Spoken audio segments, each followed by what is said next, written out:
3 weeks. That is all it takes.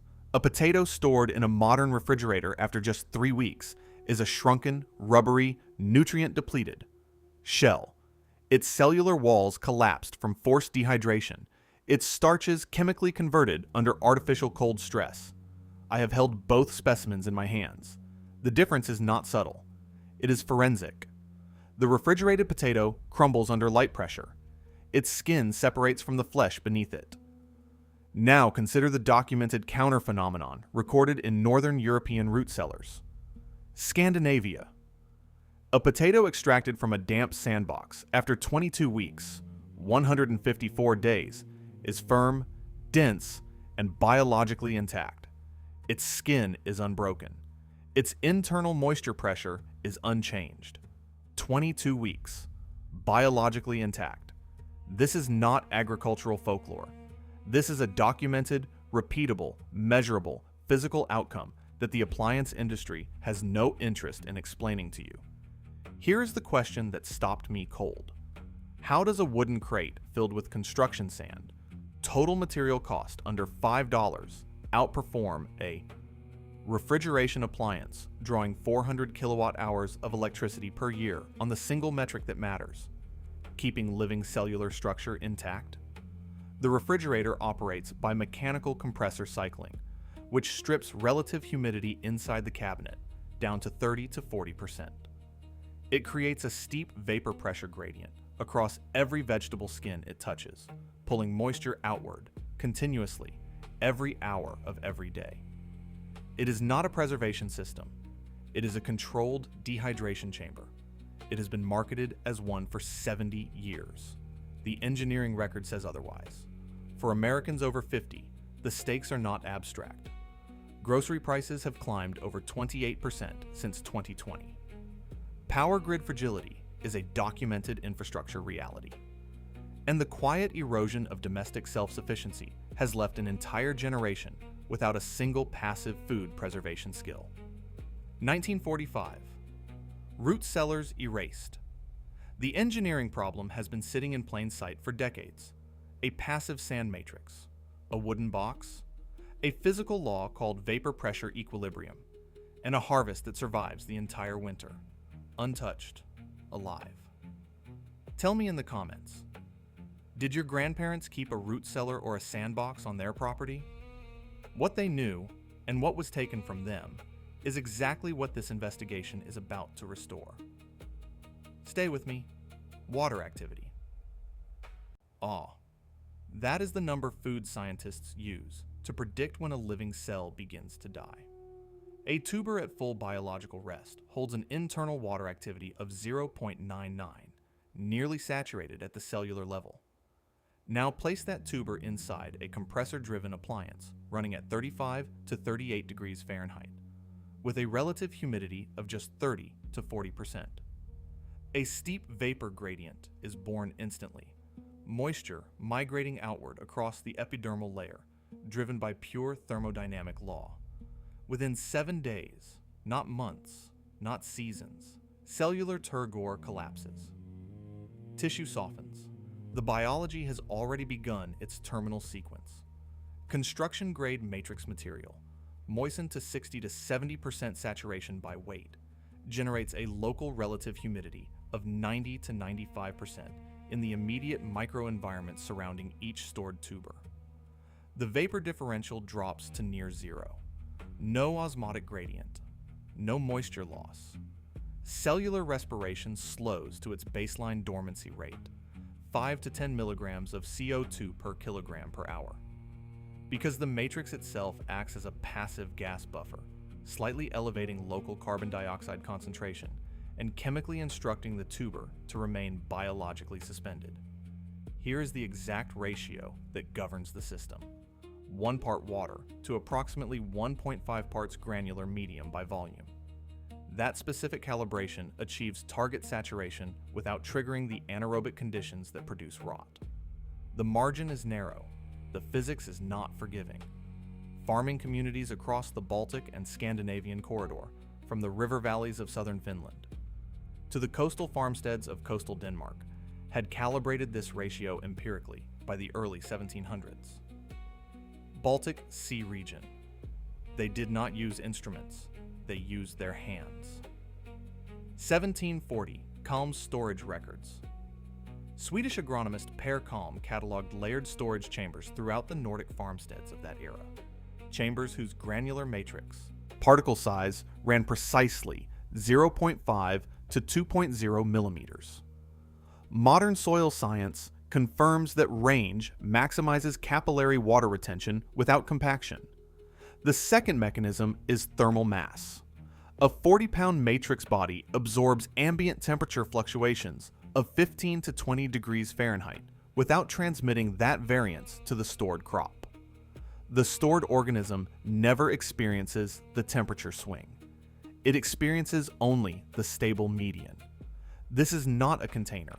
It is a passive, self-regulating microclimate, a closed thermodynamic and biological system requiring zero electricity, zero maintenance cycles, and zero recurring cost to sustain the physical forces that keep living cellular architecture viable across an entire winter season.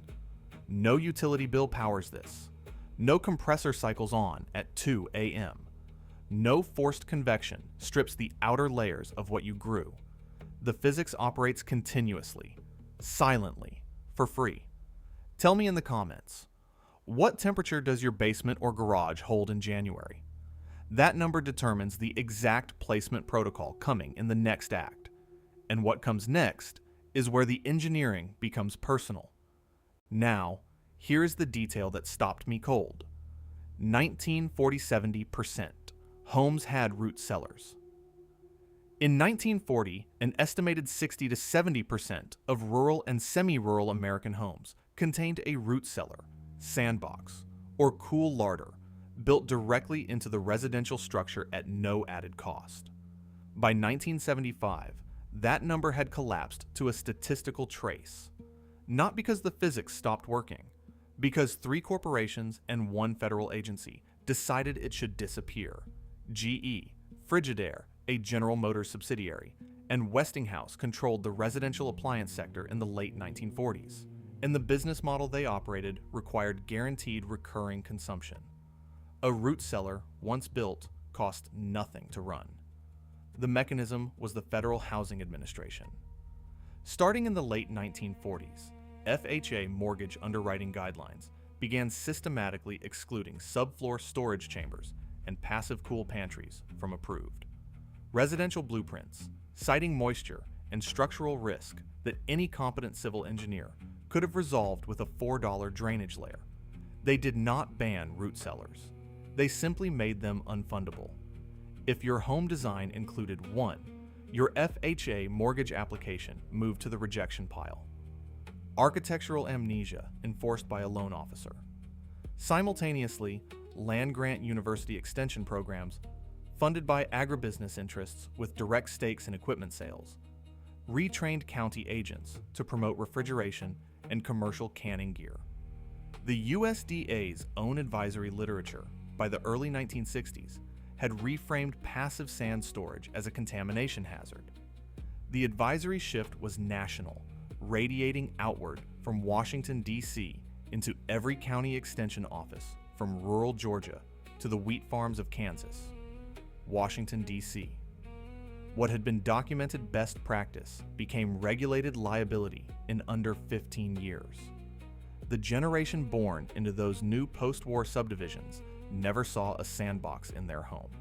They had no reference point. You cannot question a tool you have never held. Tell me in the comments, did your grandparents have a root cellar or a cold larder on their property? What state were they in? I want to map where this knowledge survived. This was not progress. It was an engineered dependency. 3 decades of coordinated housing policy, mortgage gatekeeping, and federally funded advisory content, all converging to ensure that passive food preservation became literally unthinkable. The refrigerator did not win on merit. It won because the alternative was made structurally unavailable. What comes next is the counter record, 5 centuries of Northern European engineering that neither the FHA nor Westinghouse ever managed to erase preserved in farmstead inventories and soil records that survived in places like rural Finland and coastal Estonia. Estonia.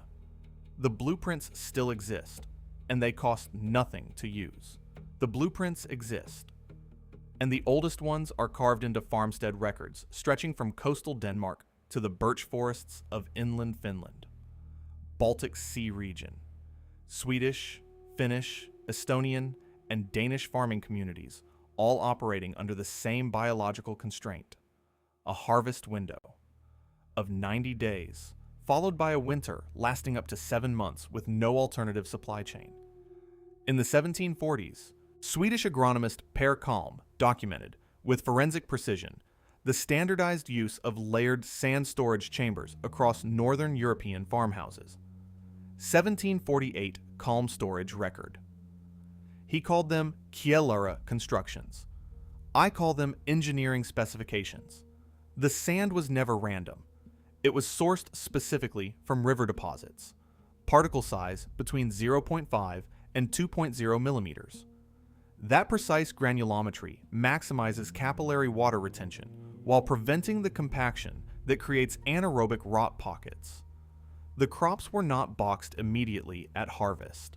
They were cured first, held at 50 to 60 degrees Fahrenheit for 10 to 14 days. This interval allowed wound periderm tissue to form over every surface abrasion, sealed skin, locked moisture. Then came the layering protocol. One vegetable layer per 3 to 4 inches of sand, with no tubers touching one another. The geometry was not accidental. Spacing prevented ethylene cascade between neighbors. The sand absorbed respiratory CO2 and suppressed metabolic activity. Finnish farmstead records from the 1800s document the outcome with statistical consistency. Total winter storage losses running between 8 and 12% across a full 6-month season. That number held across multiple documented harvests. Contrast that against modern refrigerator storage of the same crops. Quality degradation of 35 to 50% within 60 days. Not 6 months. 60 days. The performance gap is not marginal. It is structural. What does a performance gap of that magnitude tell us? It tells us that these communities were not guessing. They were iterating, generation after generation, toward a protocol with measurable, repeatable, documented results. The Kjellare system built thermal mass directly into farmhouse subfloor construction. 40 or more pounds of sand acting as a heat sink, absorbing ambient swings of 15 to 20 degrees Fahrenheit without transmitting any of that fluctuation to the stored crop. Tell me in the comments whether your grandparents or great-grandparents used sand storage, a cool pantry, or a dug pit on their property, and what region they were in. I want to map how far this knowledge actually traveled. These were not folk practitioners. They were empirical engineers operating without formal laboratories, refining variables, sand grain size, curing duration, layer spacing, across 300 years of documented iteration. The specification still works. The physics did not change. The sand did not change. Only the instruction manual was removed, deliberately, and for reasons that had nothing to do with the performance of the system. What comes next is the construction protocol itself. Every dimension, every material, every calibration step, drawn directly from that 300-year engineering record. One afternoon, $5. 6 months of food security. The instructions have been waiting. Here is what you actually need. 1 untreated pine or cedar crate, sourced free from the loading dock of any produce market or garden center. 1 50-pound bag of coarse construction sand, $4 to $6 at any hardware outlet. 1 sheet of burlap, often free as packaging material. That is the complete inventory. Step 1. Box geometry. Interior dimensions must reach at least 12 inches wide, 18 inches long, 12 inches deep. Using a 1/4 inch hand drill bit, bore 6 to 8 holes through the base in a grid. This eliminates water pooling at the floor of the matrix. 4 minutes with 80 grit sandpaper on all interior edges. Splinters puncture tuber skin. That wound becomes a rot entry point. Step 2 is moisture calibration, and this is where most first-time builders make the single error that collapses the entire system. Pour the coarse construction sand into a clean bucket. Add water gradually, mixing by hand until the material holds its shape when compressed in a fist, but releases absolutely no free water when squeezed. That state corresponds to 60 to 65% moisture content by weight. 10 minutes to achieve it correctly. Step 3 is the one step the appliance economy never told you about. After harvest, lay your potatoes or root vegetables in a single layer on a covered porch or garage floor, anywhere holding 50 to 60 degrees Fahrenheit. Leave them undisturbed for 10 to 14 days. This is wound periderm formation. The skin hardens, surface abrasions seal, and cellular integrity locks in. Do not skip this. Curing phase. Skipping it reduces functional preservation duration by 40 to 60%. The answer is not complexity. This phase costs nothing and requires no tools. The answer is that it makes the system work without any appliance at all. Step 4. Layering. Pour a 3-inch base layer of calibrated material into the box. Place one layer of cured vegetables with 1 to 2 inches of clearance, separating each item. No contact. Cover with 3 inches of material. Repeat. Finish with a 3-inch cap. Lay burlap across the top. It allows gas exchange and blocks light simultaneously. The geometry is not arbitrary. It is the same specification refined in Finnish farmstead construction from the early 1800s onward. 1800s Finnish layering spec. This exact layering geometry was field tested in the subfloor cellera chambers of farmsteads across the Baltic coastal regions, Estonia, Finland, and coastal Sweden, where a failed winter harvest meant starvation by February. The physics that worked there works identically in your unheated basement corner today. Baltic region. Step 5. Placement. The box belongs in the coolest, darkest, most thermally stable corner available. An unheated basement wall, a north-facing garage corner, or a pit covered with straw. Target ambient temperature, 35 to 50 degrees Fahrenheit. Below 32 degrees, cellular ice formation begins. Above 55 degrees, metabolic respiration accelerates. The window is narrow. Position accordingly. Step 6. Maintenance, and it is minimal by design. Every 3 to 4 weeks, press 2 fingers into the matrix at 3 separate points. If the material crumbles and feels dry, mist the surface lightly and recover. If you find a vegetable with a soft spot, remove it within the hour. One compromised item releases ethylene gas that begins degrading every neighboring crop within 48 hours. Total monthly maintenance, under 10 minutes. 1 afternoon, 1 hand drill, 1 free crate. 6 months of cellular preservation for a harvest that your refrigerator would collapse in under 60 days. Tell me in the comments what your grandfather stored in his root cellar and what temperature his basement held in January. That data still matters. The full construction drawings, including the passive cold larder expansion and the gravity filtration companion system, are in the description below. But stay with me. What the box proves about every other system in your home is the part that changes the calculation permanently. The sandbox is one node, a single solved vector. What sits behind it is an entire engineering architecture, and that is where this gets serious. Thermal mass, vapor pressure management, passive gas equilibrium, gravity-driven fluid mechanics. These are not separate disciplines. They are 4 expressions of the same underlying physical law, and every appliance in a modern home is charging a monthly fee to simulate what those laws already do for free. Between 1950 and 1975, the American residential utility market expanded from roughly $4 billion annually to over $38 billion. That growth was not driven by demand. It was driven by the deliberate architectural elimination of every passive alternative. The farmsteads of Jutland, Denmark. Operating without grid electricity, well into the 1930s. Maintained. Complete domestic thermal and water management using gravity cisterns, stone larder walls, and sand-packed root chambers. Jutland, Denmark. Not one utility bill. Not one filter subscription. The Sandbox proved the principle with a $5 investment.